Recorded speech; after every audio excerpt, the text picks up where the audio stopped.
Bom dia, bem-vindos todos de volta. Welcome everyone back. Hello to everyone. Well, it's a pleasure today to have a class on both the Brazilian and the Palestinian agricultural movements. And for this class, it's an immense honor to receive a leader of the MST, the Landless Movement of Brazil, Cássia Bechara. Cássia is, she joined the movement in 2001 in the state of Pernambuco. And today she's the national director of the internationalism sector of the movement. She's graduated in social communication. She has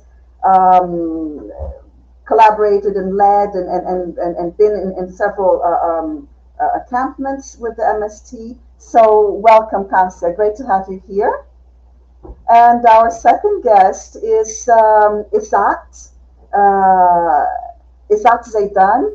He's from the PARC, the Palestinian, very important agricultural development association. It's the Palestinian Agricultural Committee. Izzat is also in the leadership of this committee. And it's a great pleasure for you to bring today all your experience and insights for us in this class, Izzat. So Cássia will begin, and Cássia will be followed by Izzat, and then, as always, we'll have space for the Q&A. Thank you very much. Welcome, both of you. Thank you, Arlene. Hi, Izzat. It's an honor and a pleasure to be here with a Palestinian comrade. So good morning, bom dia, boa tarde, good morning, good afternoon, probably in some of the places. So as Arlene said, my name is Cássia. I'm a member of the Landless Workers Movement in Brazil. I'm very happy to be here representing the movement, and especially to speak about a subject that's so dear to the Landless Workers Movement, which is Palestine and our solidarity with the Palestinian struggle. To begin with, I just wanted to say that the Palestinian struggle has been an inspiration for the Landless Workers Movement, and I'm sure for all the movements that fight for a better and more just world. And the resistance of the Palestinian struggle is something that we always look upon as an inspiration for our own struggles. MST is going to be 40 years old next year in 2024. And I can say that it's been 40 years of strong solidarity with the Palestinian people and with the Palestinian struggle. And also to say that we are launching today in São Paulo our national fair, the Agrarian Reform National Fair, after 5 years because of the pandemic, because of the neo-fascist government, we couldn't hold the fair. So we are launching today, and we are going to have an internationalist tent in our fair, in which we want to bring the struggles of peasants around the world through their production. And we are going to have products coming from the peasants from Palestine in our fair. And we hope also to use this space to dialogue with the Brazilian society and to bring to the Brazilian society the atrocities of the apartheid regime of Israel in Palestine and the struggle for a free Palestine. So, comrades, after this short introduction, just to say how important and how honored we are to share this space with Comrade Izzat, I'm going to use always the word comrade, and I hope you guys don't mind, but in our Brazilian tradition in the left in Brazil, comrades are the ones with whom we share the bread and we share the dream.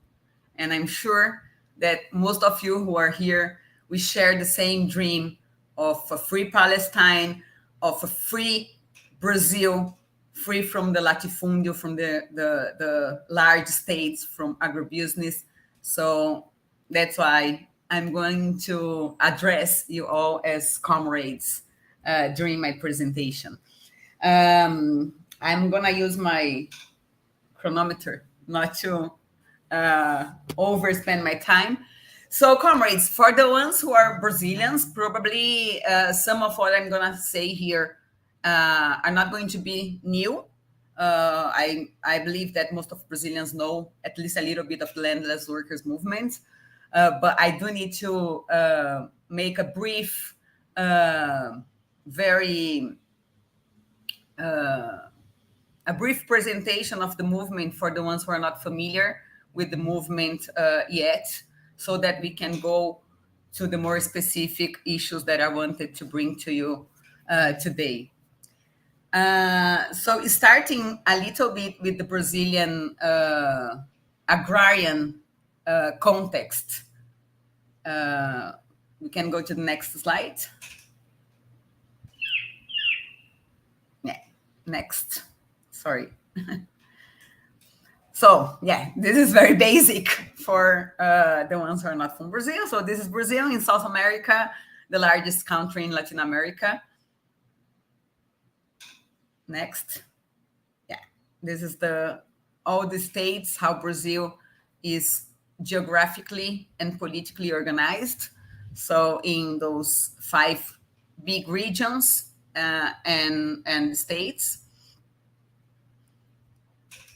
And yes, and so a little bit of the agriculture in Brazil.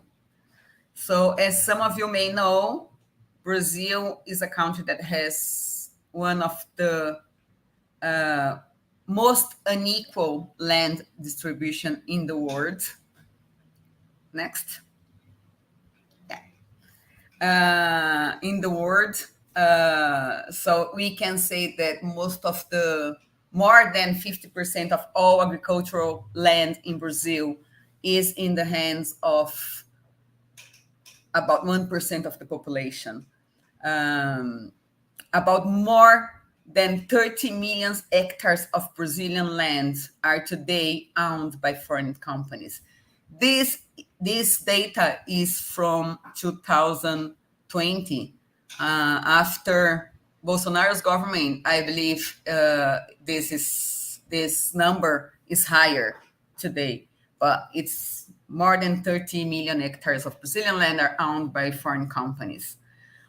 120 million hectares of arable land in Brazil are unproductive, and there are more than 250 million hectares of state public land which were illegally appropriated by the latifundio. Latifundio in Brazil is like large states. And when I say large states, I'm talking about lands that are sometimes bigger than the country of Portugal, and which is owned by one family, one person. Next. So, taking into consideration how unequally the land is distributed in Brazil, on the other hand, we have about 4.5 million landless families in Brazil, which means that are rural people, peasants, that either work for other people's farms, either rent a small piece of land in bigger states, either work for the agribusiness today. Next. So a little bit, because I'm talking a lot about agribusiness, so a little bit about what we mean by agribusiness. And then I'm going to give a little bit of historical context. So again, I'm sorry for the Brazilians who know that very well, but for the comrades who are not from Brazil, Brazil was colonized And the unequal distribution of land in Brazil began with the colonization, with the Portuguese colonization, when Portugal divided the lands, the Brazilian land, in very big lands and gave it for the Portuguese people to exploit and produce in those lands, basically for export for Europe. So at that time, it was basically sugarcane, coffee, which like the products that were more in need in Europe. So that's how the Brazilian land was used since the beginning, apart from the natural exploitation of wood, timber, and other things, gold, minerals. So we can say that Brazil is a country that is actually founded by three main pillars, which were large states, latifundios, slave work, and monoculture for export. Those were the pillars that formed Brazil as a country, right? So until the 80s, we can say that Brazil was the last country in the world to abolish slavery. Until the 80s, that's how basically the land were still pretty much organized and divided. Large states owned by few families. Most of them used to produce steel, coffee, sugarcane, cattle, a lot of unused land, but the large landowners always hold a lot of political power in Brazil. So to have land also meant economic and political power in Brazil. So until the late 80s and early 90s, we would say that the struggle for land in Brazil or the struggle against the big landowners and against the violent and productive latifundio. When capitalism started developing in the countryside in Brazil, with the alliance between those landowners and transnational companies and the financial capital, the banks, is when we say that the agribusiness was actually consolidated in Brazil as a way, the main way of using the land and the main way of agricultural production in Brazil. So now we still have, especially in some regions, when we saw the map of Brazil, especially in the northeast and north of Brazil, we still have those old style landowners who own a lot of land, family lands, but most of them today are allied with transnational companies and the financial capital, which modernized the way of producing in the countryside, right? So Brazil is now one of the strongest bastions of agribusiness on global level.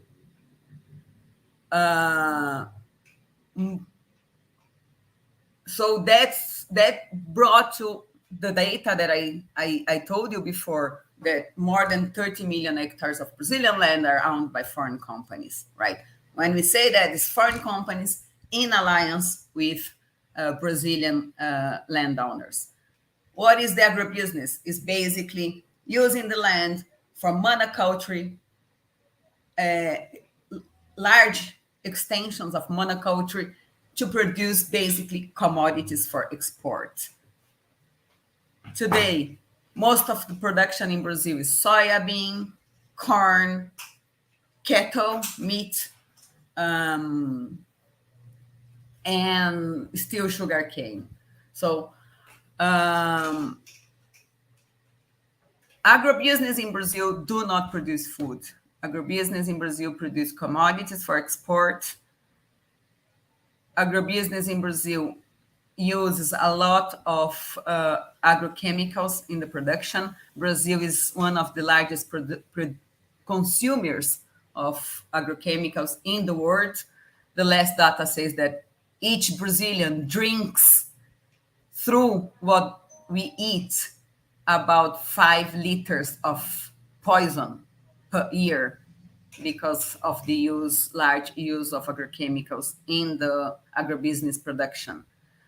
Agribusiness is expanding the agricultural borders in Brazil and advancing to forests, the Amazon, and all the biomas in Brazil. So most of the environmental destruction in Brazil is also due to the advancement of agribusiness.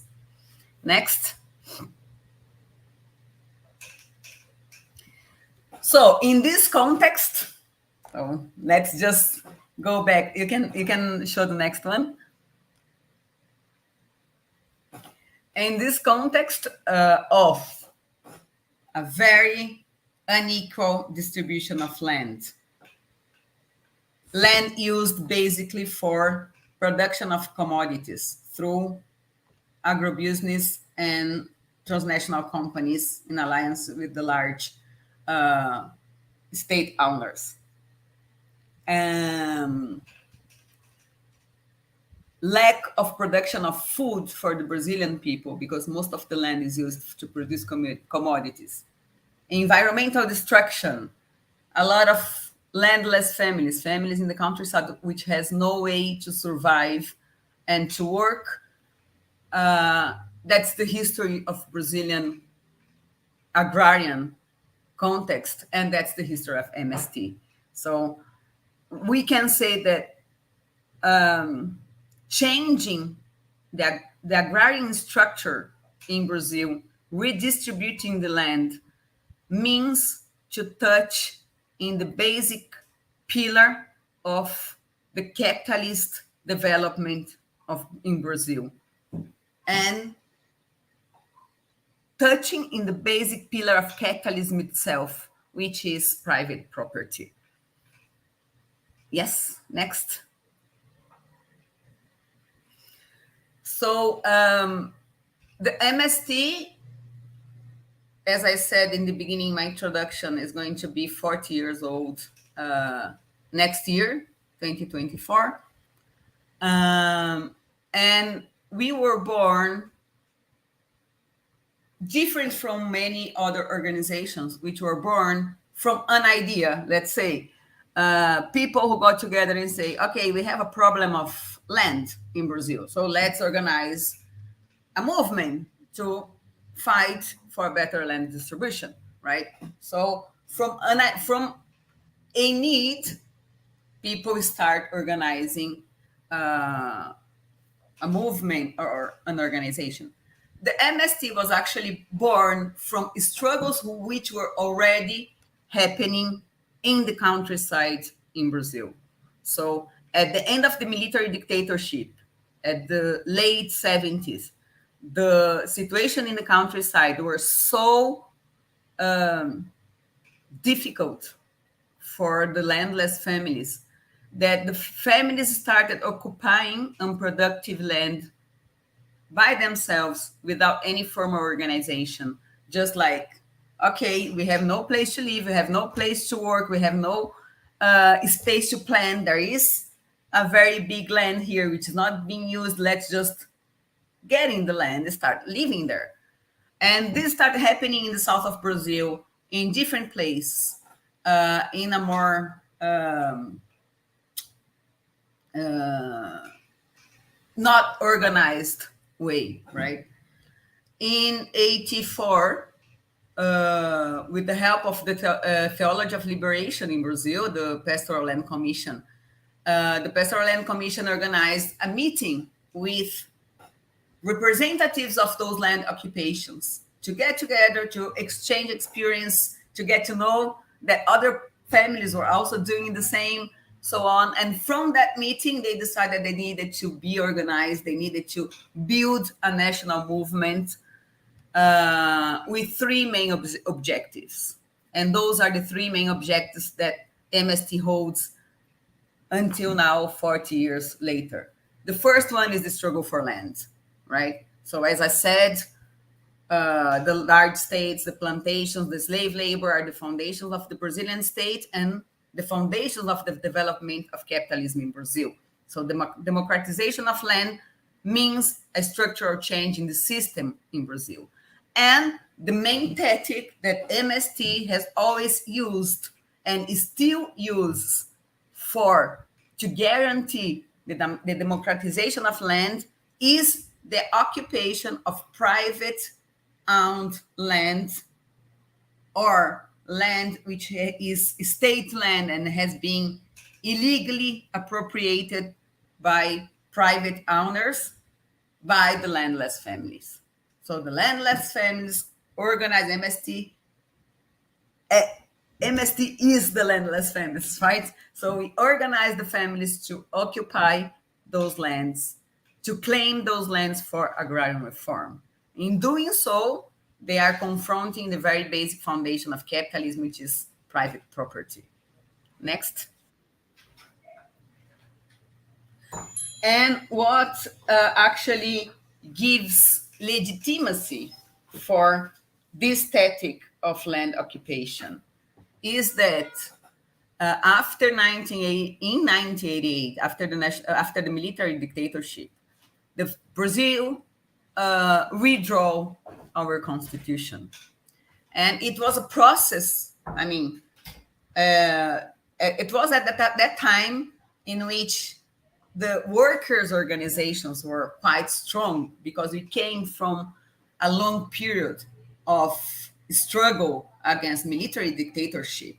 So was during that period that MST, the Labour Party, the CUT, the Union Confederation were created. And the process of redrawing the constitution was quite participative. And because of the struggle during the redrawing of the constitution, we were able to gain a lot of very progressive pieces in our new constitution. Many of them are only written in the constitution, but one of them is the piece that says that every land in Brazil, private or not, must fulfill its social function. What does that mean? That every land in Brazil must comply with three main elements. First, it must have a minimum level of productivity. This minimum level is set by the government, right? Second, it must respect environmental law. Third, it must respect labor law. It must not be used for any illegal cultivation or illegal activity. If any land does not comply with any of those elements, productivity, environmental, labor, illegal activities, if it does not comply with any of those elements, it must be taken by the government for agrarian reform purposes. This is written in our constitution, right? So what we do when we occupy a land that we know does not fulfill its social function is just say the government, look, do your job. This land does not fulfill its social function. It should be taken for agrarian reform, as the constitution says. Next. The second goal of MST is to fight for people's agrarian reform, right? And for us, agrarian reform is much broader than just the distribution of land, right? The distribution of land is the first step. The second step is what are we going to do with those lands now? right? Those lands are now in the hands of the workers, but we don't want them to have the same function that it used to have when it were in the hands of the latifundios or the landowners. So it's much broader. It has to do with how the land is used, how the land is cultivated, how the production is organized, how the social relations are done in that land. And the third goal is the fight for radical change in the Brazilian society, and understanding that our role as a movement, a peasant movement, struggling for people's agrarian reform is just one small piece of a broader project that we need to build for the whole Brazilian society. Next. So MST is organized in 24 out of the 27 states in Brazil. It involves today about 1.5 million people, right? And so we have about 400,000 families which have already been settled. And when we say settled, comrades from Palestine, please don't misunderstand me. It's just the way the Brazilian law designs a land in an agrarian reform project, right? It has nothing to do with the Israeli settlements in Palestine, please. And we have about today 90,000 families which are still in the camps fighting to get their lands officialized by the government. Next. Next. So how we organize MST. So the camps, when we say the camps are formed when a group of families organize on a productive latifundio in order to call the attention of the government that this latifundio must be taken for agrarian reform. And I don't say expropriated because in Brazil the land is not expropriated, because the government, when it decides that a land must be taken for agrarian reform, the government actually buys that land. So the farmer, the landowner, doesn't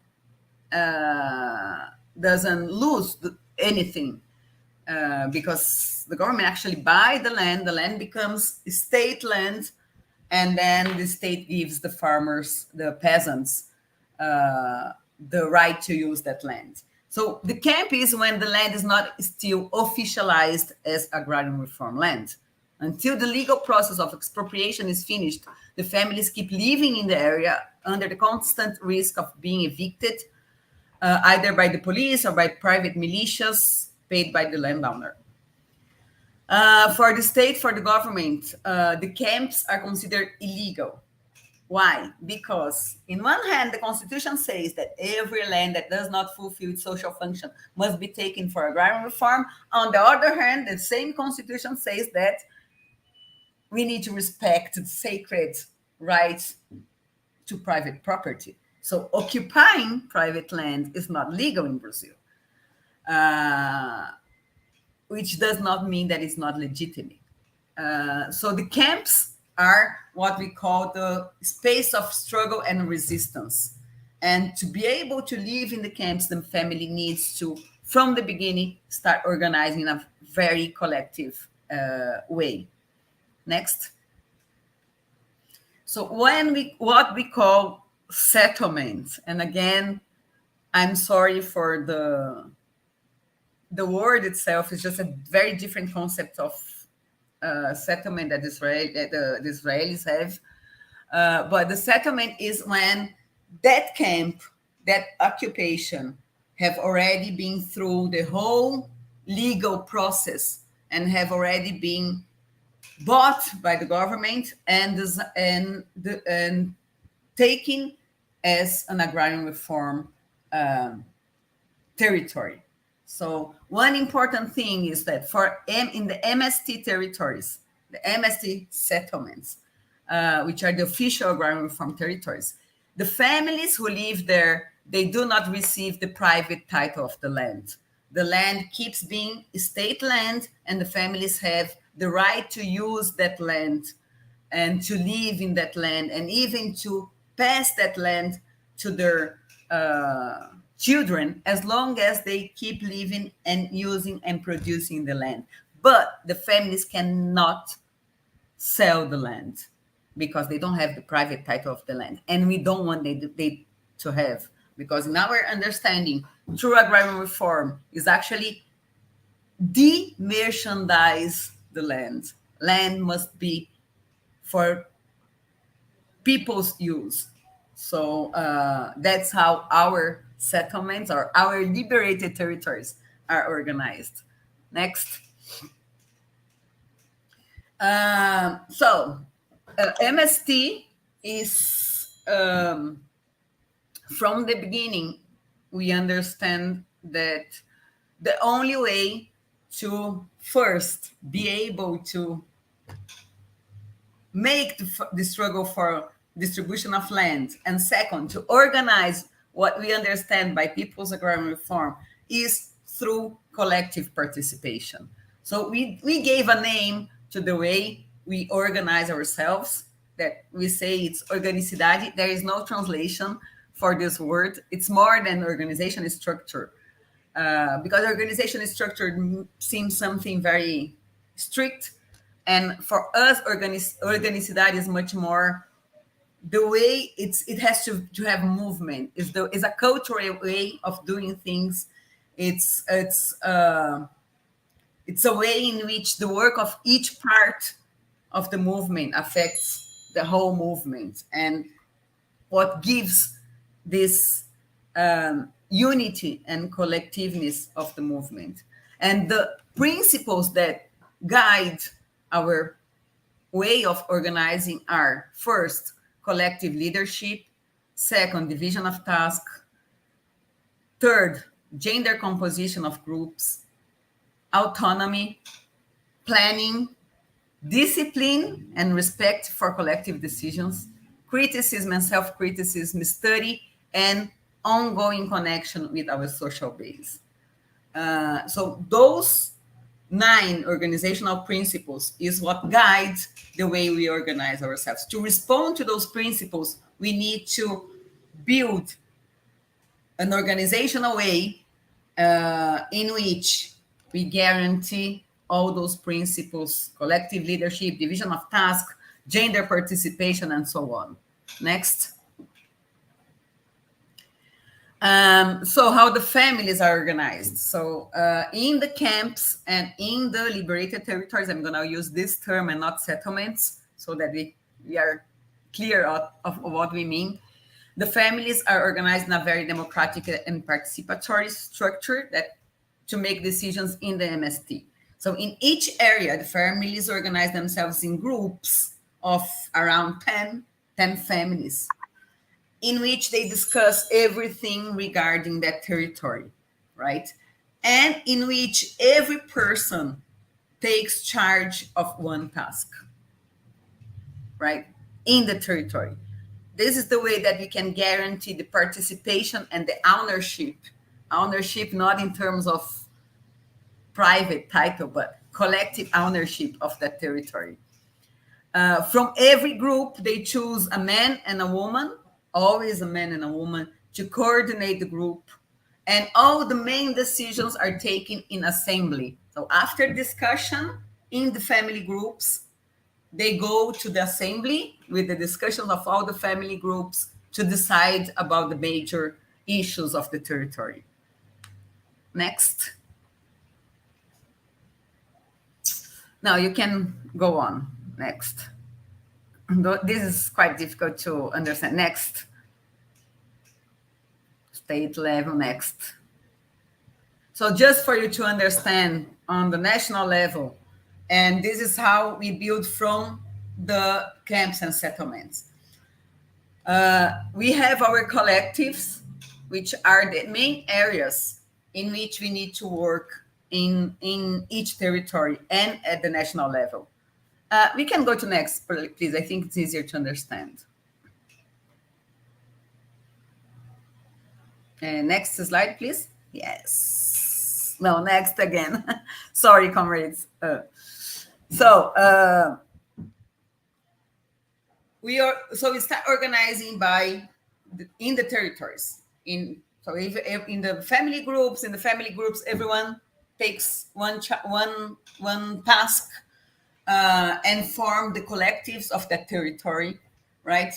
And then from that collectives, they form, from the representatives of the collectives of each territory, they form the state direction, and every state choose one man and one woman to represent them in the national direction. So the national direction of MST today is formed by about 75 people, made of representatives of each state, one man and one woman, representatives of each collective and sector of work, and the national coordination, which meets the national direction meets every 3 months. It's more executive, and the national coordination and the national congress is actually what gives the main political lines of MST for the next period. So it's more strategic, right? Next. So we have, as I said, from the territories to the national level, we organize in sectors and collectives of work, which are basically education, gender, political education, health, culture, production and cooperation, communication, human rights, youth. Next. There are more. Women, international relations, which is the internationalism collective. I'm not going to go through every collective because we don't have time for that, and I don't think that's the most important. So we can just move a little bit because my time is almost, you can move. So political education sector. Next, the gender sector, which is basically to organize the women and women's participation. We also have what we call the LGBT collective. Next, human rights sector. Next, international relations, culture. Next, communication sector. Yes, that's it for the presentation. I still have 5 minutes that I would like to talk a little bit more about, as we say in the MST, the earth where I step, which is the internationalism sector. So MST has always understood that we will never be able to really fulfill our 3 main objectives: the struggle for land, the struggle for agrarian reform, and the struggle for social transformation in Brazil isolated. And that's why we build alliances with all other movements and political organizations in Brazil, which has the same horizon, and also at international level. And we do understand that our alliances in the international level must have 2 dimensions. The first one is the strategic dimensions. It's very clear for us, and I do know that for the Palestinians as well, that we won't be able to really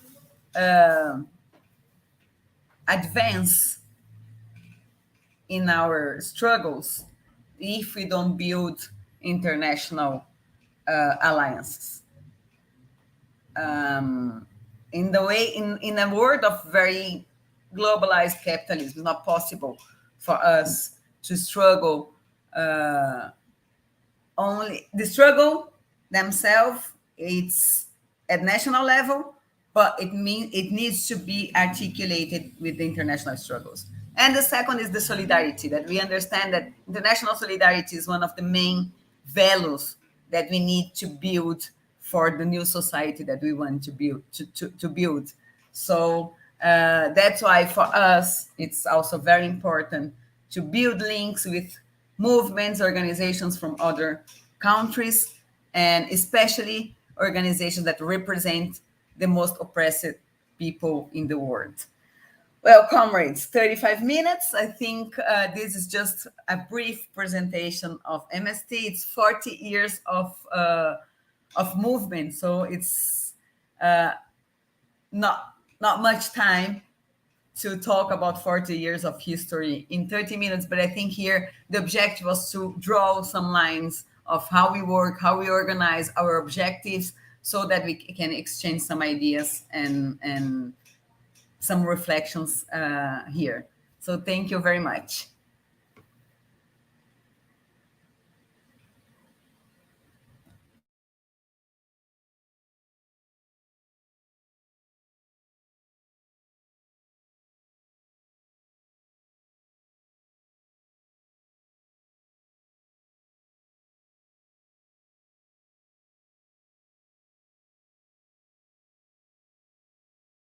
My audio. Kasia, thank you very much for that very clear, very helpful, insightful presentation about the whole history of what is the most important social movement in Latin America today, and has been since the 90s at least. And Isat, please welcome. We'd love to hear your exposition about the Palestinian agricultural movement and your experience.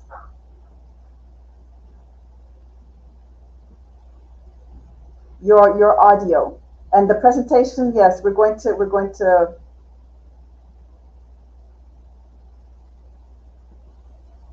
You're muted, Isat. Can you unmute yourself? Yeah, sorry for that. Hello and many thanks, Kasia. Many thanks, Ellen. So after this, let's say, constructive, good presentation of my colleague. So if you want me to talk about the Palestinian case, I have only one slide summarize the whole situation and how the historical, let's say, evolution of the humanitarian and the national case of Palestine.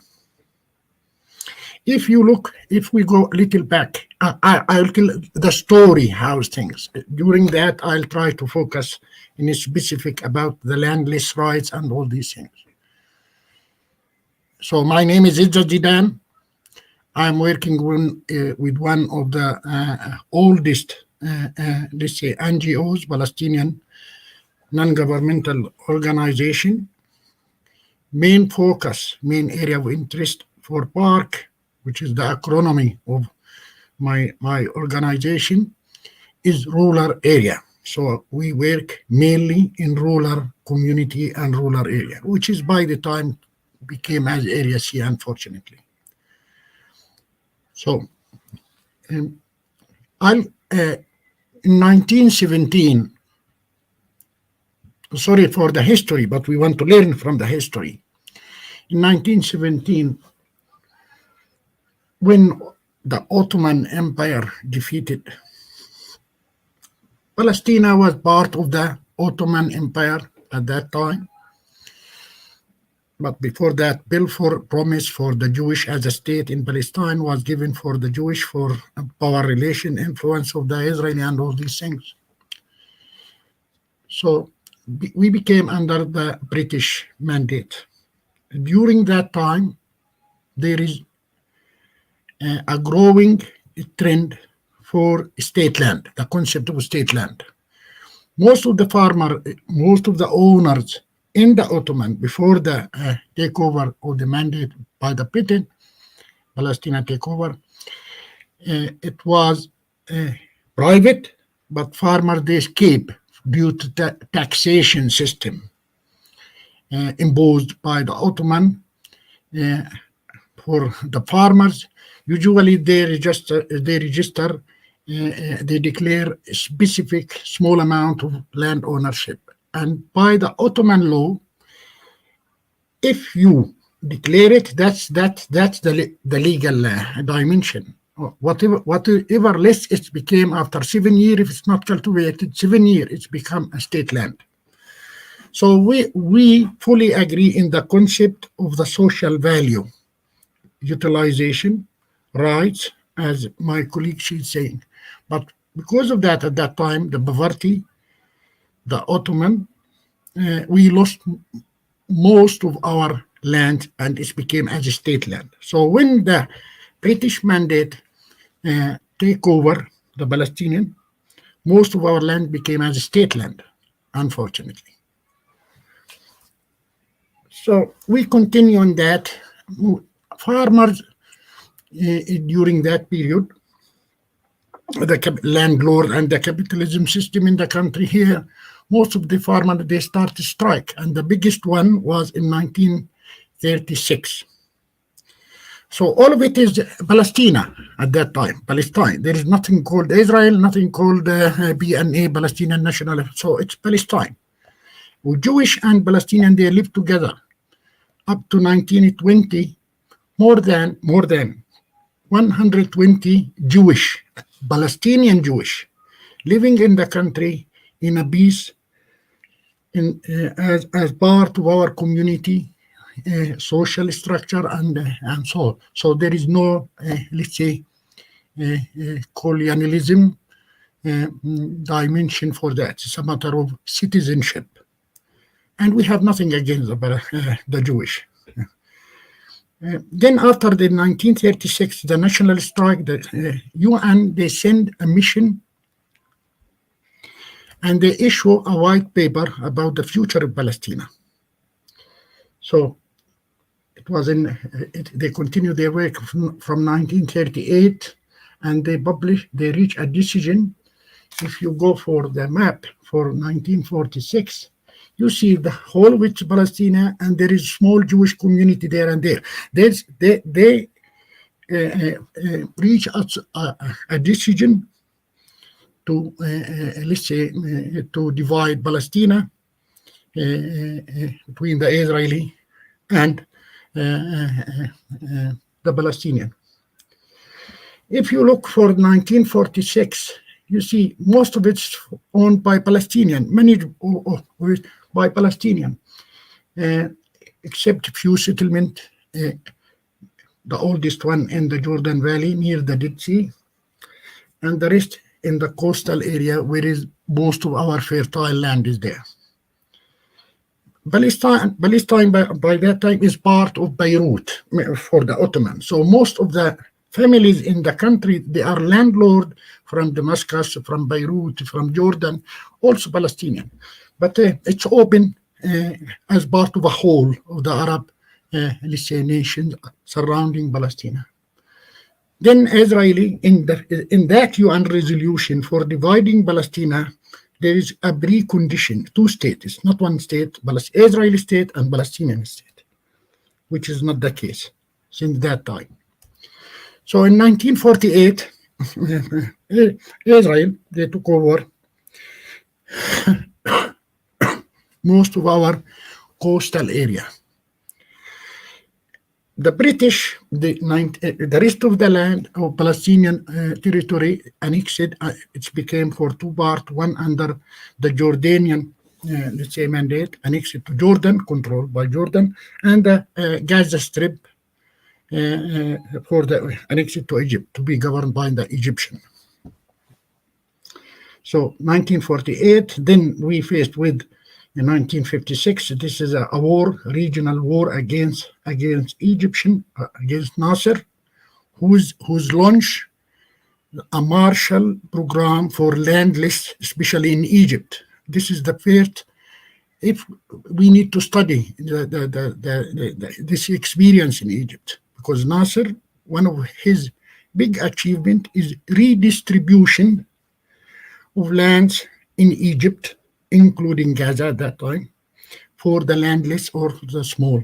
So they shift the ownership from landlord, from the state, to the farmers, which is one step in advance, ahead. So 1956, war against Nasser because of his social agenda, for his social program for the Arab nation,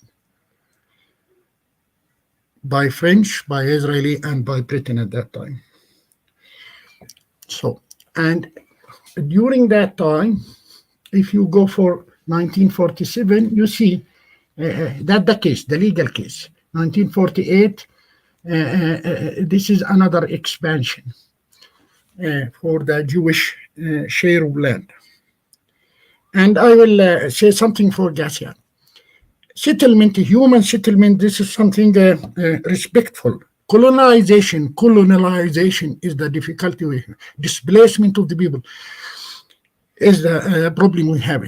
I mean, the settlement, this is a misuse of the terminology from the legal perspective. I am a human. I have the right to settle. I have the right.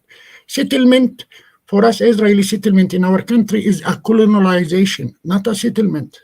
People have the right to settle in their own land, in their state, their own state land. So I do not have this sensitivity when we say settlements. No, what we have it in Palestine here is not a settlement, it's a colonization.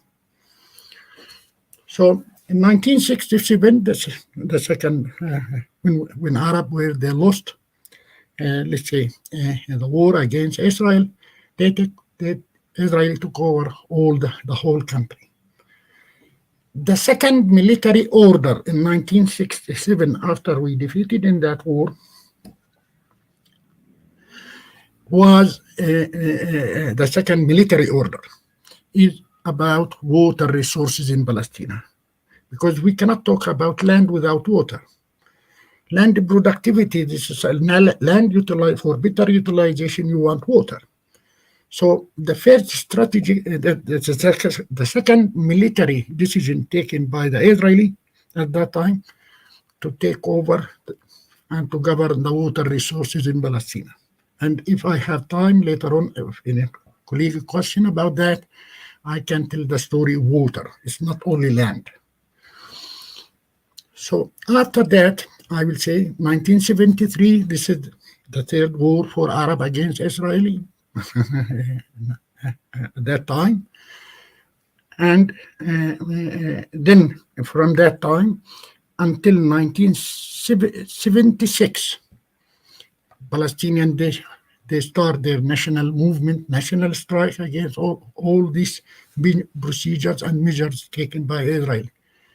And the first intifada, I would say the first intifada was in 1976. It's not 1998. 88. Then they assassinated most of our elected mayor as a Palestinian inside Palestine here.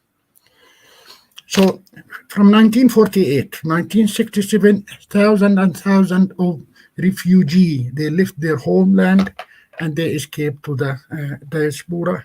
Even they reached Chile and Brazil at that time. But most of them, they are located in Jordan, Syria, and Lebanon, because they have the hope to return back to their homeland.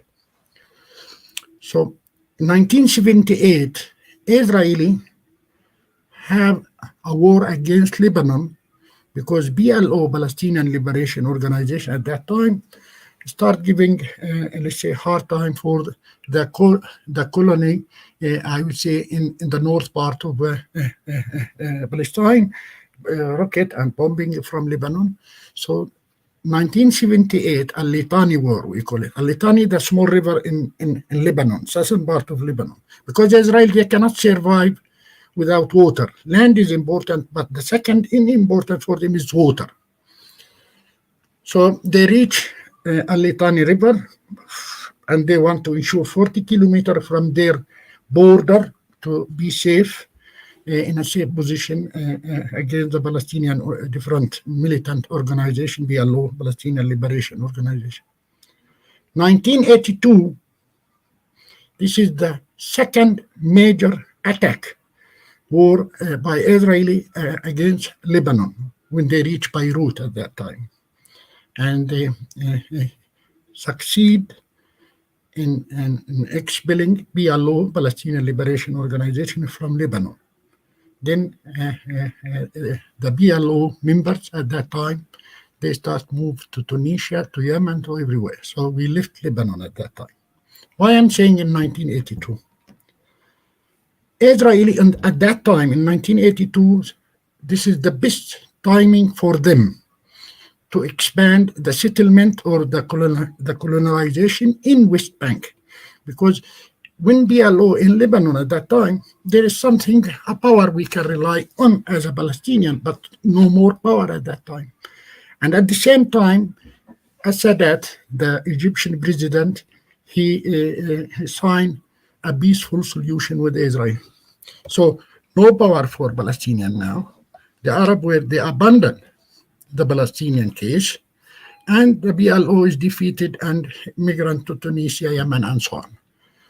And Israeli taking over our land aggressively. And at this stage, I'll tell my story. I born in 1963. The first war, when I'm a child, 4 years, 1967. Then I get my education and so on. I left my village in 1981 to get my higher education in Egypt. At that time, there is no single colonization or settlement in my town. After they defeat PLO in 1982, since that time till today, I have 8 settlements in my own town with a population higher than the Palestinian in my town. That means they have the natural growth, they call it natural growth, whatever it is, which make most of Palestinian in my village landless. They have no land. They have no access to their land. And my colleague, later I will say how we suffer from that dimension. So 1998, so for the time being, we have 8 settlements in my own town. My own town total area is around 36,000 dunum. We have dunum, not hectares.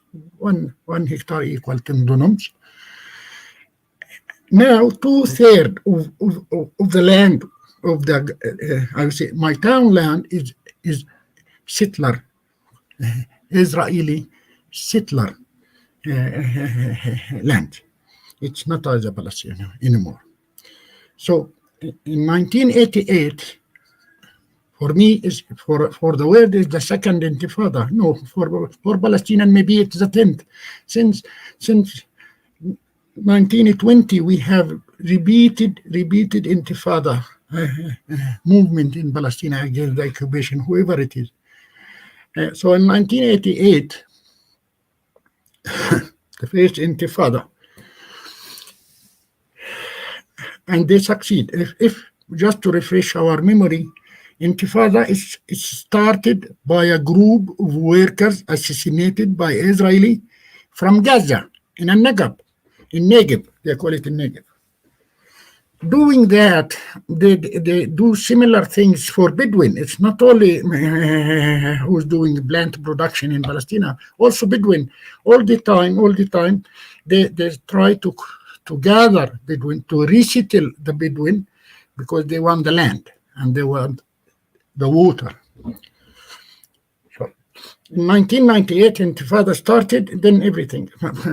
Once a day, 1994, we wake up with the Oslo Accord, Oslo Agreement.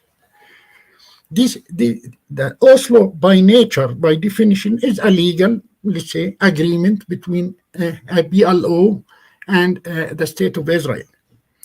Whereas within that article, if any researcher interested to study the Oslo Accord, he will see that Palestinian, we pushed for that negotiation, because Tunisia at that time, they give a signal for Palestine to leave Tunisia because of the pressure. Yemen at that time, they give a signal for, so we are pushed for Oslo. And Baker at that time, he said this is the last chance for Palestinians. This is a moving train. They can ride it or they can have no other chances. So we are cornered, pushed for this peace negotiation, Madrid, then Oslo 1994. BNA came back without, it's in Oslo, without any sovereignty of water resources, of land, whatever, it's area B, C, D, whatever the classification they want to. They classified the Palestinian territory area A inside the city, where the Palestinian National Authority have the control. A question mark on that. Then for other urban community, let's say rural area, within the communities itself, it's B. That means from security perspectives for Israel.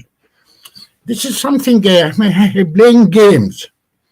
And if you remember, when the Soviet Union collapsed, we received in Palestine million and million refugees from Russia. And they resettled them inside West Bank, not only Tel Aviv. So you see, a very small country with a very limited population receiving floods from the Russia, from the wish, because under the right of return for Israeli, but not the right of return for Palestinian. The right to use land, but not the right of Palestinian to use their land. So within that Oslo Accord, under the classification A, B, and C,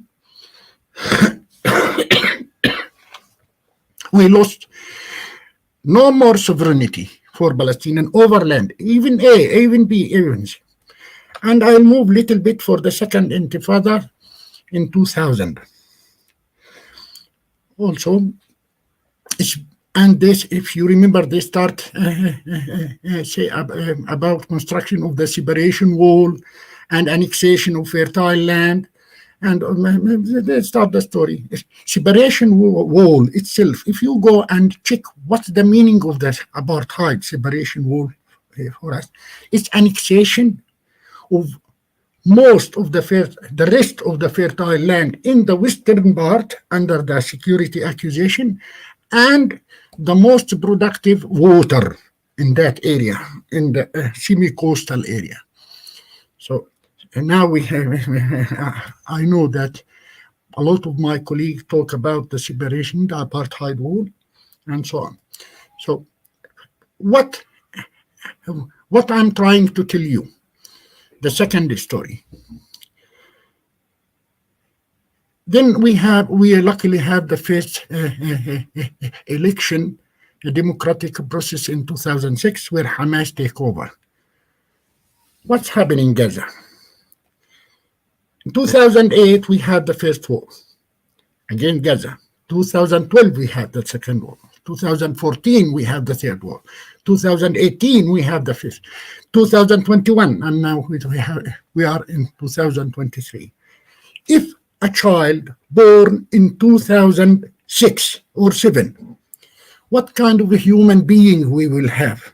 We need a Marshall psychosocial support for our people who's living bombed all the time. A child born in 2006, that means he witnessed at least 6 or 7 wars. What kind of a human being we will have? So for me, land or water, I cannot say, but it's a matter of a human right. It's a matter of human dignity. It's a matter of justice. All the time, what we are trying to do, to provide farmers with inputs, rural community to stay in their lands. All statistic nowadays shows that Palestinian in Area C, according to Israeli definition, because we cannot accept this definition or segregation, classification of land, 150,000 Palestinians there. This is ARID, one of the institution research we have it. And we have, for the time being, around 700 settlers in 62% of our lands. And they open it for settlement every time. So the idea for us, it's not a matter of settlement, it's to establish. I am a Palestinian, I'll settle in Nablus, in Hebron, in Jordan Valley. No, they want a mass movement of Palestinians to be cornered in ghetto, This is the mentality they have it. This is how I fully respect their suffering. As a Palestinian, as a human being, I fully respect their suffering. But usually when I discuss an Israeli, and we still believe there is a space for that, the leftist party or what, well, I'm saying you suffer a lot during the history from the Western. How you accept the other suffering for that.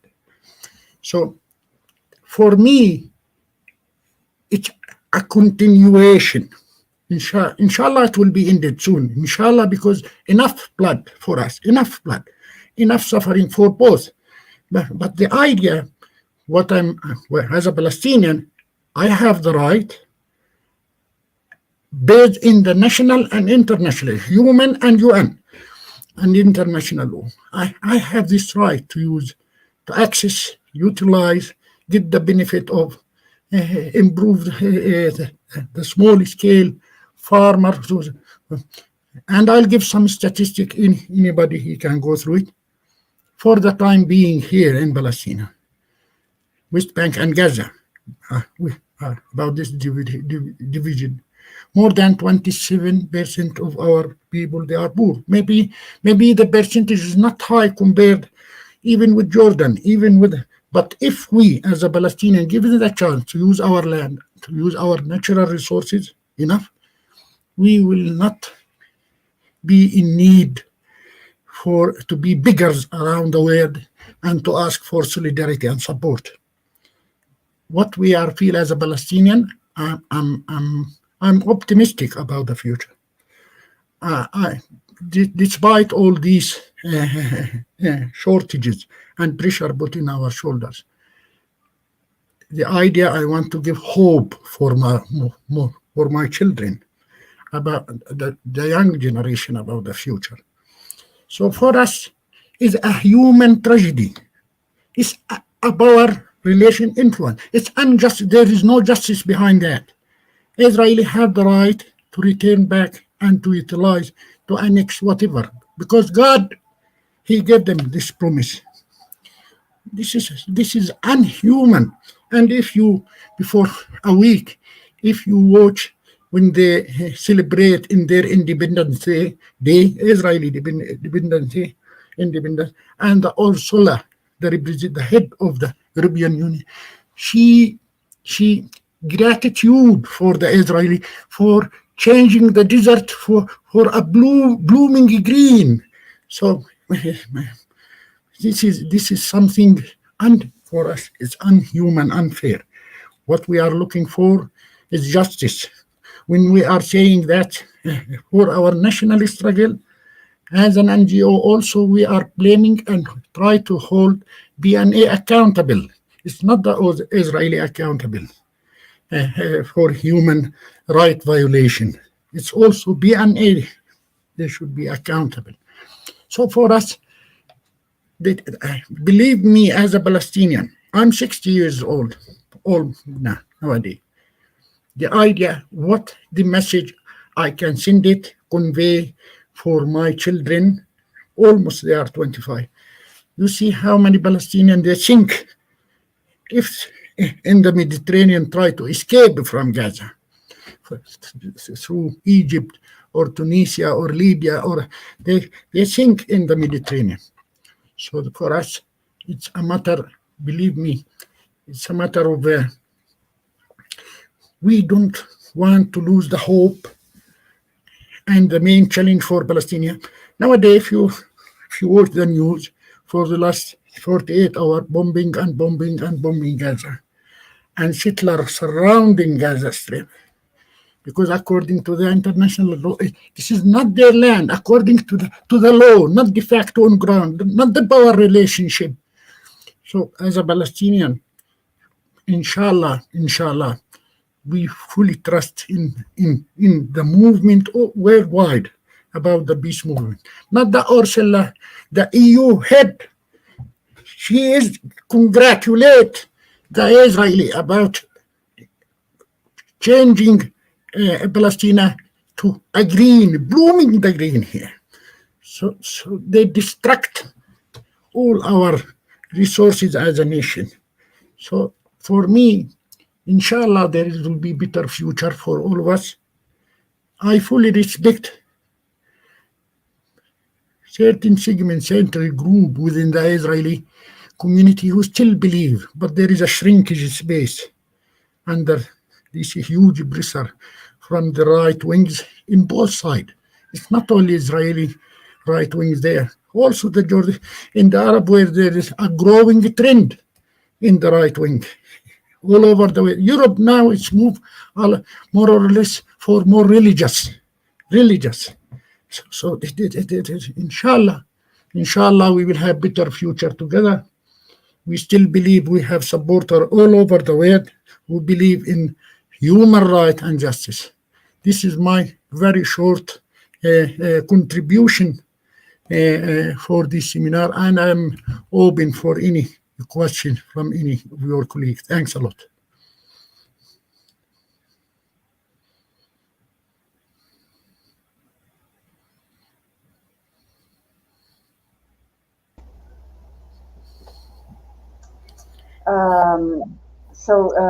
Dr. Izzat, thank you very much. You said that was a small contribution. Actually, in my opinion, it's very important for us to hear this very personal account.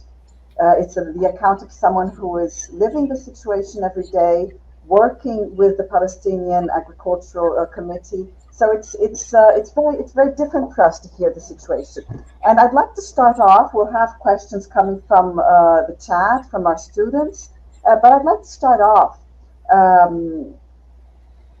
asking a question, but start off with a small comparison. When we talk about the countryside, the agricultural workers in Palestine, we know that everything that you try to organize is undermined by occupation, is undermined by the Israeli military incursions, undermined by the complete lack of human rights and compliance that is the reality in Palestine in regard to the Palestinians.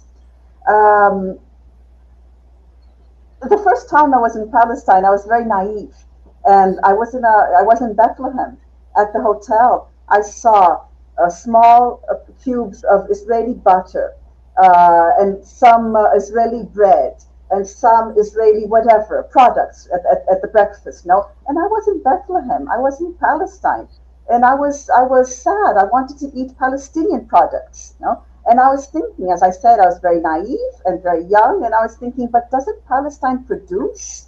Isn't there butter? Isn't there, wonderful bread? Where are the products? And then with time, the hotel decided to not worry so much and start putting in local, vegetables and this and that and olive oil. So in the end, we end up understanding that the main problem is not production.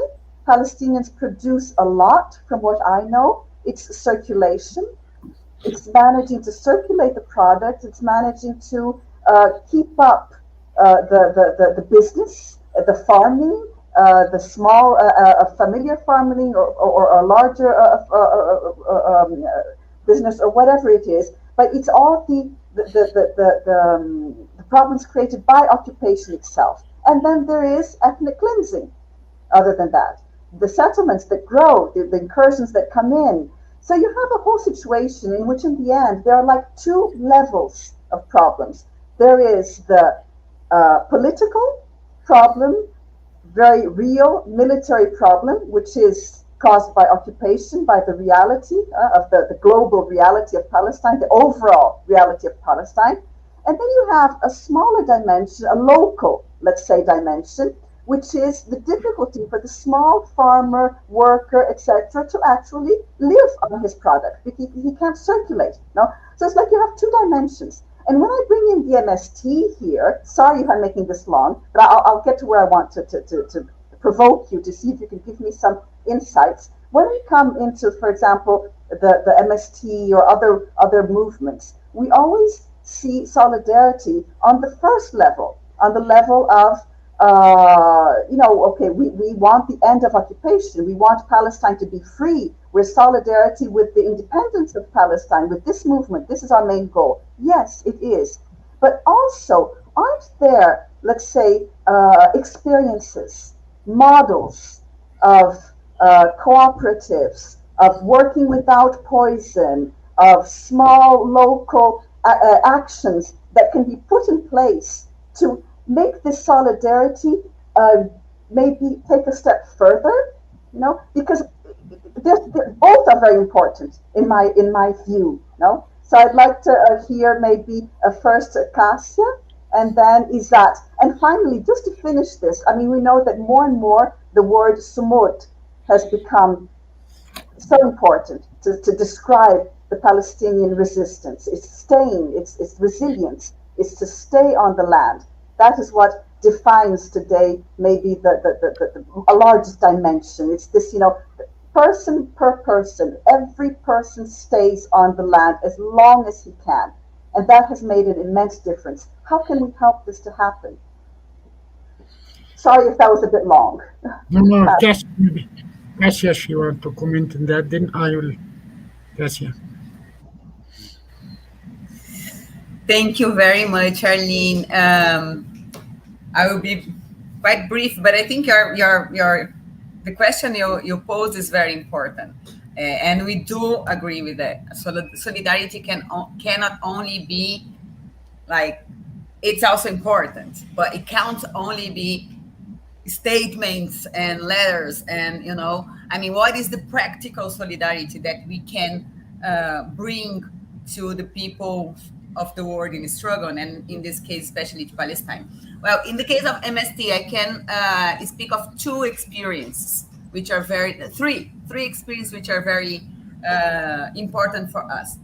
We have a lot of strong relationships with Palestinian organizations.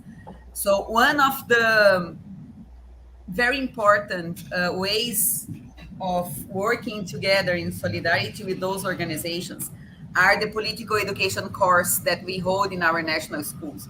So we have a national political education school just outside of São Paulo, the Florestan Fernandes National School. And in 2015, we started organizing international political education course in English language for militant activists. Here in Latin America, we say militants, but activists and militants and of political organizations from all over the world. And we always are very, very careful to have as many Palestinians as possible in those political education courses. And those first is not only the theoretical issue of the political education course, but those courses allow the Palestinian comrades to build links with organizations from all over the world during the course. The second initiative is our internationalist brigade, Gassan Kanafani, which is a solidarity brigade where militants from MST go to Palestine for 2 months during the olive harvest campaign, so that we can work with the Palestinian peasants in the olive harvest. Also, the presence of internationals during the harvest minimize a little bit the repression and the violence that the Israelis, that the Palestinians suffered from the Israelis, Israeli army and the Israeli colonizers or whatever.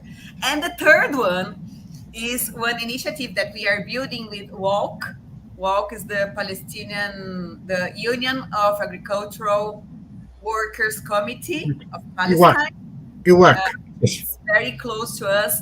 So we are organizing now an exchange in order to build together an agroecology school in Palestine, in some of the Palestinian communities. So the idea of WALC is to build an agroecology school, which will also be a political education school, but also very basic, based on agroecology for the Palestinian peasants. And we are doing that together from the experience that MST has with our agroecology schools. So those are three examples of practical solidarity, which for us is building together, is struggling together, is being part of the Palestinian struggle with our bodies when we talk about the Internationalist Brigade, but also with whatever we have accumulated in our years of experience that is not ours, but it must be at the service of the Palestinian struggle as well. And Aline, Isad, I'm very, very sorry. I will have to go. I said in the beginning that we are starting our national fair, and there is a small problem there, and people are calling me. So I'm very, very sorry. But we will keep in touch, Isad. This year we will have our Internationalist Brigade. It will be great if our comrades can also meet you there. We normally, after we go to the harvest, we spend some time in Ramallah to meet organizations and so on. So I hope I will get your contact and we can also strengthen our links of solidarity with the Palestinians and the organization. Arlene, thank you very much. And I'm very, very sorry that I have to go. No, it's fine, Cassia. I saw that you wrote, that you described this issue. No problem at all. And I'm glad that you answered first this question, because this was the one question that I wanted to hear your input on. Thank you very much for being with us, Cassia. That was really very important, very good. Thank you very much. Thank you, Cassia. Thank you. And to see you in Palestine, Cassia, inshallah. Oh, great. Thank you, comrade. Yeah. And we'll continue here with Isat. Can I comment on your question? Try to answer it. I'll give an example on that. The resilience for us is at 3 levels. The resilience, when we are talking about resilience, part of it, local produce, environment, ecological produce, and so the consumption, national campaigning, all these things we are doing it. But when we are talking about resilience, we are talking the community resilience, the system resilience, and the government resilience for us, according to your definition. So what we do at lower level, community resilience, inter-trading within community, local produce, quality, because we take care of the consumer at the same time. But I'll give you an example. The transaction cost, because of the checkpoint of the local produce from one city to other city, it raised the price, the total price, by 7%. Because most of the time the blockade, Hebron and Bethlehem, they isolated from the middle, with a container checkpoint. There is if they delay the fresh produce, that means khalas, this is a loss for farmer. So they push us, they corner us to localize, not nationalize our system or our let's say, because farmer in the north, they can get benefit from the prices in Hebron area market. We do not have this. This is an example with the 7% just for transaction for transportation costs. This is in one hand. As a Palestinian, we do not have direct contact for import-export. Most of the imports come through a lot of middlemen, retailer, most of them Israeli. This is according to Paris protocol, the relation commercial. There is no differences between the prices here and the Israeli, more than 15%, while their income in the Israeli is 4 times the Palestinian income, their purchasing power in Israeli. The flooding, they flood our market with XX product. If they do not succeed they use our market as a dumping market for us. So what we do in Park? In my institution, we keep this local produce. We try to, with all these difficulties, we export it to 28 countries all over the world, because we are a productive nation. We are not in need for, they change us by the time for beggars. And Netanyahu is talking about economic peace solution. It's not a political. What we need is a political It's a political. When we finish with the political, everything they can reform. Not for the economy. No, we cannot separate our economy from our political willingness and control of the sovereignty. We have no sovereignty our border. So the idea for us, it's a self-resistance for a short period of time, not a long-term strategy. We need to be independent, a free country. To reach that point, we have our own mechanism to resist and revive, and to keep farmers on ground in their locality. It's clear for us. So what we need from the student, from the Brazilian, not only, all over the world, is to put pressure for more justice. It's a political will rather than a solidarity. And many thanks for the solidarity, of course. Perfect. We understood that. Thank you. I'd like to now put questions from the students that they sent to the chat and the wonderful team collected. So the first one, I don't have the name of whoever put this question, sorry, but the person was, I would like to ask you, if possible, to speak a little, making a parallel about the migratory phenomena and the expulsion of rural communities from their lands as a consequence of the process of land appropriation by capitalist movements and colonizing routes such as the agribusiness system. I have the impression this was for Cassia. It seems to me like it was for Cassia. But maybe there's a parallel here with Palestine.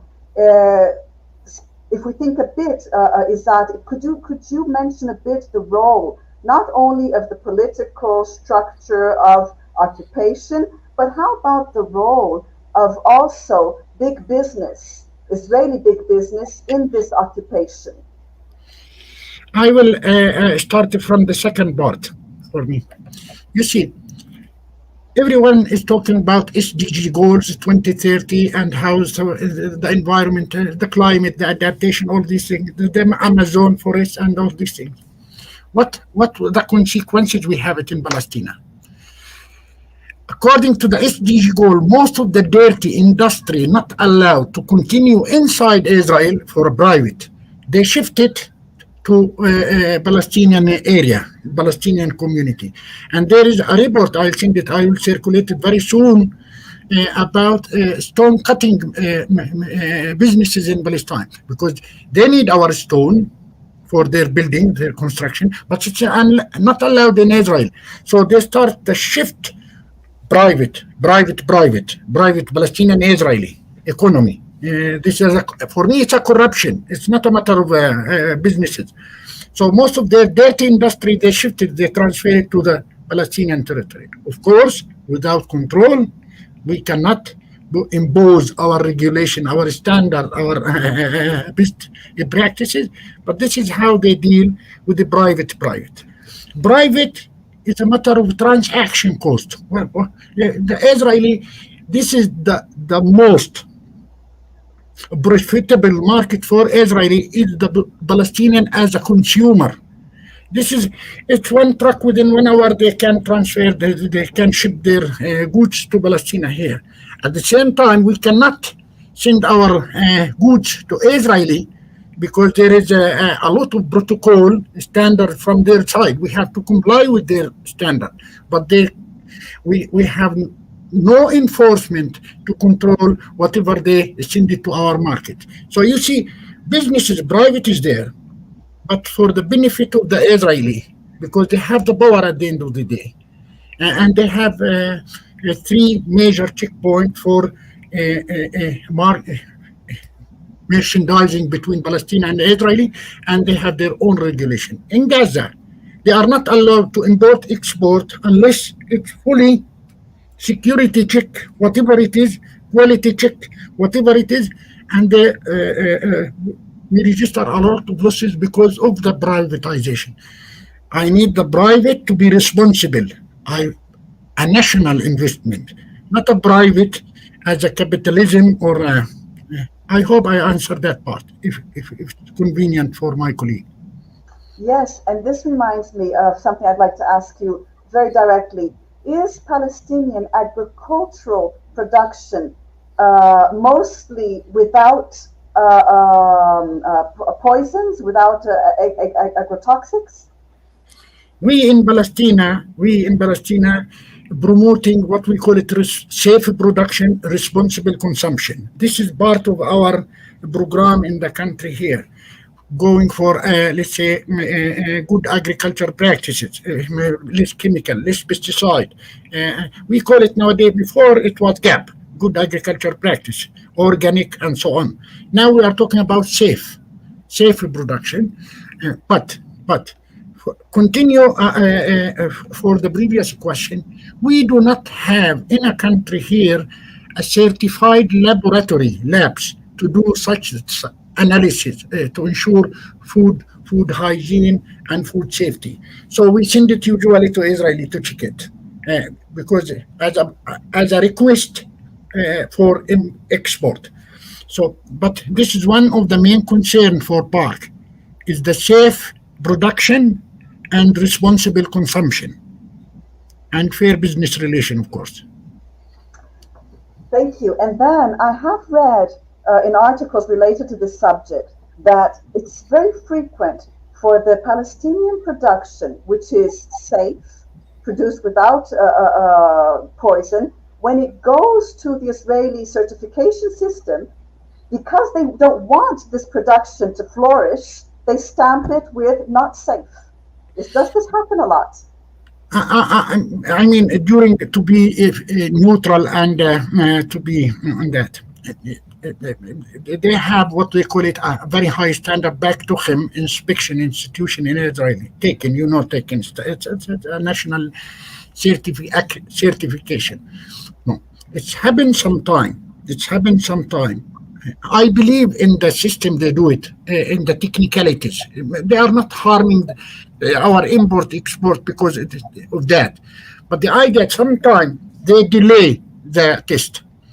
They do not. It's very costly for us. If we send a sample, it's a huge cost for a small producer. So, but from technically, no, I fully respect, let's say, their technicalities. And I can say it's not politicized in that dimension. Okay, thank you. The next question here, is there a 100% Palestinian product? I mean, without Israeli interdiction.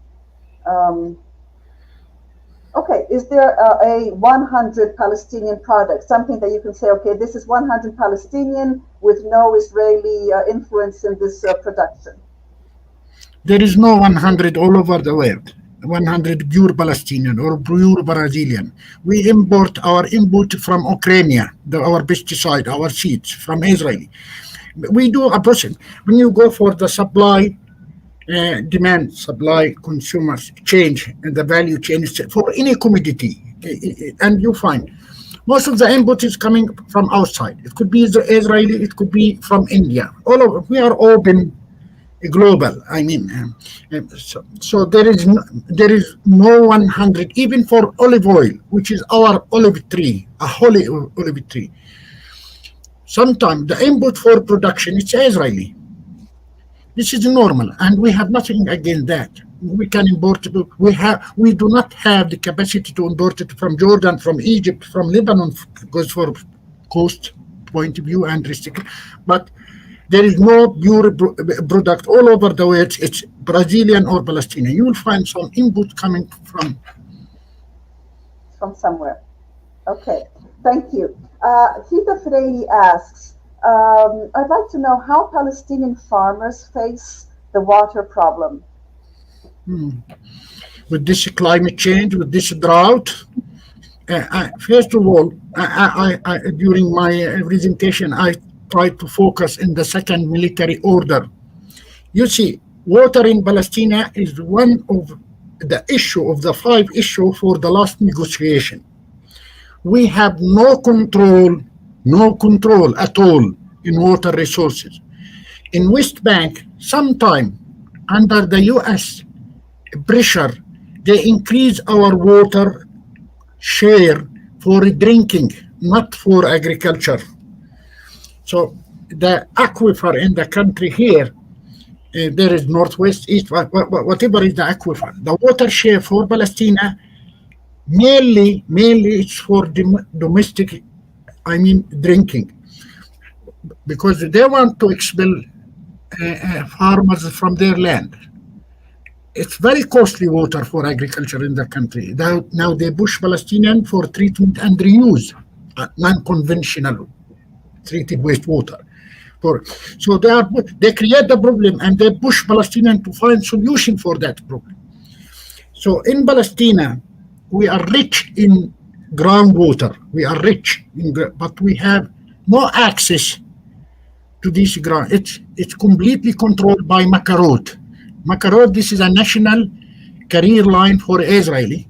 They have national water budget, one private company, government, semi-government, and they distribute water through that. So they have control all of our resources. Is there any concern in the West Bank about subterranean water being becoming scarce because of Israeli overconsumption? Yes. For the Jewish who are living in a settlement here, it's not a settlement, colonization as we agreed before, their consumption 4 times than the Palestinian, with a different income, purchasing power, because they deal with water as a commodity, not as a basic human right. According to the Muslim, to the Palestinian, whatever it is, I had the right to access and utilize my natural resources, including water. But for them, they deal with Antonio Allan, whoever interested in water, they call it virtual water. There is an article regarding that, water trading and water tariff. They are very smart in that. They deal with water as a good, not as a basic human need, fully subsidized or whatever the subsidy system it will be. For us, we are paying the same cost for water as Israeli, which is not fair with the level of income we have it. So we cannot. So we are against the concept of water as a good, trading water. This is the Turkish-Israeli agenda to trade water. Great, thank you. One question concerning specifically agricultural production and the possibility of importing to Brazil. We know how difficult it is to import because the Israeli control the aduanas, how do you say, the foreign, the market anyway. But if we were to import, and there is, the Brazilian embassy has been in talks in Hebron with businessmen and with producers and farmers and seeing the possibility, Brazil wants to import olive oil from Palestine. What advice would you give the Brazilian embassy, our trade agreement, our efforts to bring olive oil directly from Palestine? What advice would you give us? What would be important for the Palestinians in this trade? You see, there is what we call it a preferential, let's say, trading agreements between here and there, between Brazil, Turkish, Palestine, and all this. But a piece of advice: the production cost in Palestine is very high. The production cost is very high. That's why in park policy, we are not targeting mainstream market. We are targeting fair trade, for example, shops all over the world, or this niche market who's believing in.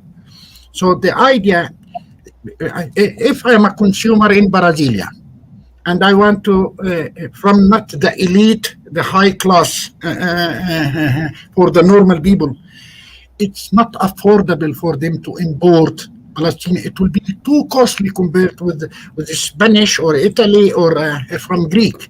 So in park policy, we have 2 policy for that. One for local market, the second for fair trade external market. We cannot compete in the mainstream market.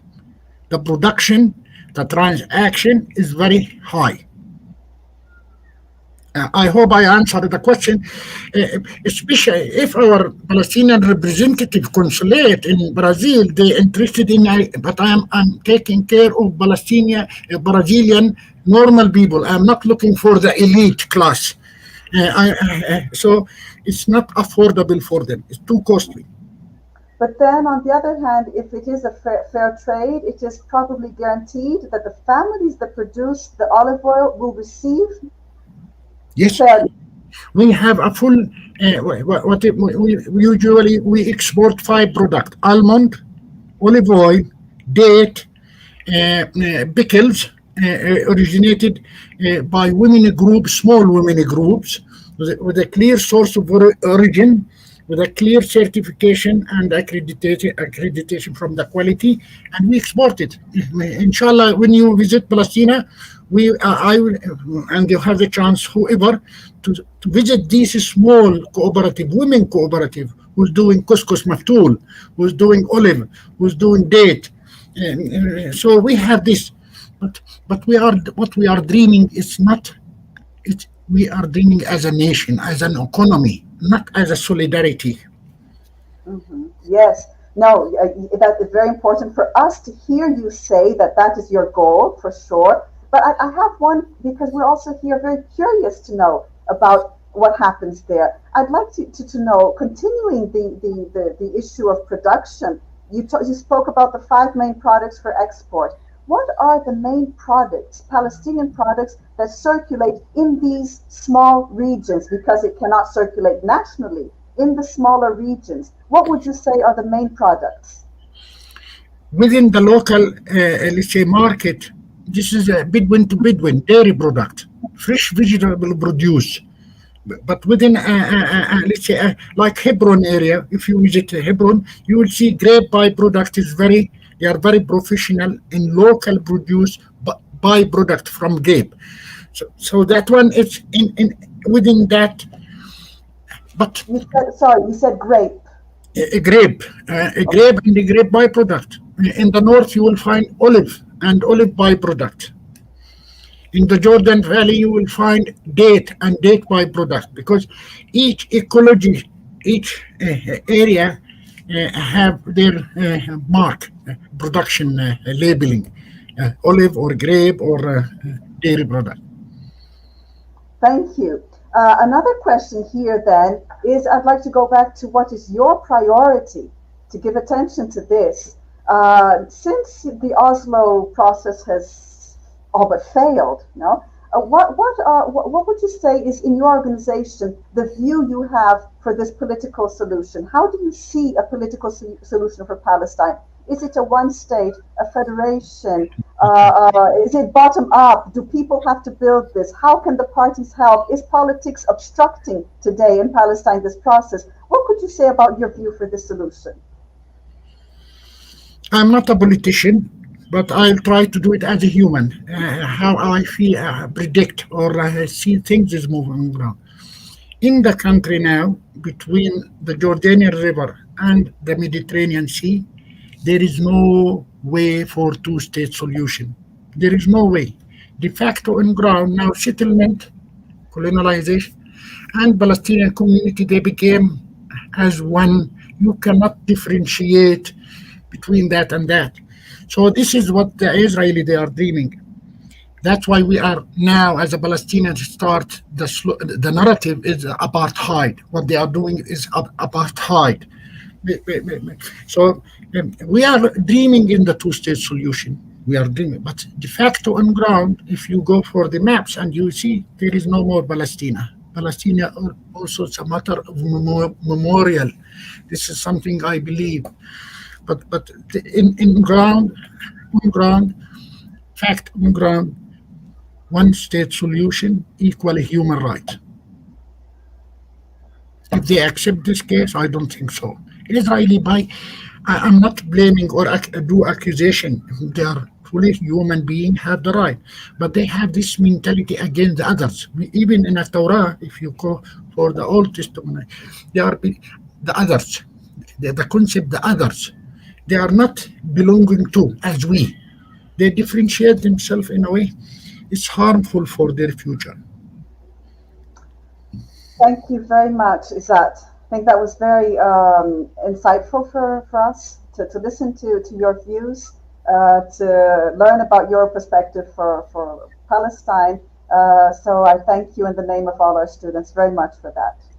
Thanks. And inshallah, we can meet soon. Inshallah. Visit Palestine, especially Gaza, whenever you have the chance. Show solidarity with Gaza. You know, for my last statement for the student, the international law, according to international law, fisheries in Gaza, they have the right, according to the law, to reach 6 mile, 9 mile, 11 mile, 15 mile. Australia, for example, is 100 of kilometers. Fisheries in Gaza, every day, they have no right to go more than 3 miles from their shore. And a lot of did fisheries in that area. What we want usually to convey our message, our human political message. So visit Gaza, show solidarity with Gaza under bombing now. Inshallah, things will move better, inshallah. Thank you very much, Izat. Thanks. To see you. Thanks.